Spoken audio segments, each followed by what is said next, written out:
Congress from Tennessee. You hear the initial reports, Congressman, of the bombings that we've heard. Vladimir Putin says he wants to go about the demilitarization of Ukraine. This seems to be far more than a limited war here. This is an all-out war across Ukraine against their air defenses and their military command and control. Yeah, Leland, this is a full-scale invasion, shock and awe.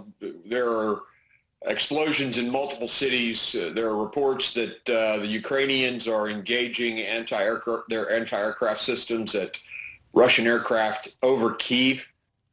There's a report, and I'm trying to verify it now, that Russian airborne have landed at the Kyiv airport.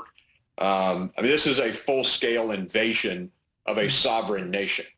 What do you make as we look at live pictures of Kyiv, that the lights are still on, the internet, which is how we conceivably get our pictures out of Kyiv, is still on? It doesn't quite feel as though they want to take apart the country as much as they want to take over the military. Well, I'm sure they're strategically targeting specific, military units, weapon systems. Obviously, the airport, it looks like. They're obviously targeting their air assets. So this is a strategic attack, but a targeted attack. But it is a full-scale war. This is an invasion of the entire country of Ukraine.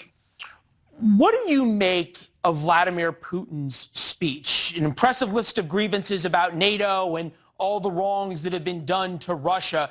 Are we to believe that he simply wants to install a puppet government in Ukraine and call it a day, or is this the start of something much bigger? It's really hard to get inside the head of Vladimir Putin and know what he's looking to do. Is this going to become a part of Russian territory, or is he going to, put a puppet government in there? That question still remains. But very clearly, he's taken over the entire country. I'm continuing to get the reports about the airborne assault on the airfield in Kyiv, and this is an invasion. And whether he puts together a puppet government or whether he takes it over and makes it a part of Russia, seizes the territory, so to speak, I think is really irrelevant. What we have here is the sovereignty of a democracy invaded by an authoritarian. And honestly, it could have been prevented had our president just shown some backbone. I mean, he had great rhetoric at the beginning, and then he, drew lines in the sand and did nothing with them. Putin saw the weakness, and obviously that was provocative. Yeah, lines in the sand or lines in the frozen ground of eastern Ukraine, and Putin seems to be rolling the tanks right over it. We're going to try to put up our next map that shows both the NATO forces in Europe and then also where the Russian forces are. These in green is going to be the U.S. bases and the NATO bases, and then here in red is where the Russian troops have gone. Where are we to believe that this ends? Ukraine's not a member of NATO. President Biden made it very clear that fighting for Ukraine with American blood was not going to happen. Does this get out of control in some way? What would worry you? What worries me, well, there are several things. Obviously, we're going to continue to try to support the military as they resist. How does Russia interpret that? If you mentioned Putin's comments, he made some very threatening comments against the United States if we intervene on any level. And I don't know if that means cyber attacks or terrorist attacks. I mean, who knows? Our southern border has been open for a year. There may be Russian operatives right here in the United States right now prepared to do terrorist attacks. I don't know. All I know is that we have a weak president who set us up for this. I will say where he's attacking, the cities that I'm getting reports, the far western edge of Ukraine doesn't appear to be assaulted right now, at least from what I'm hearing.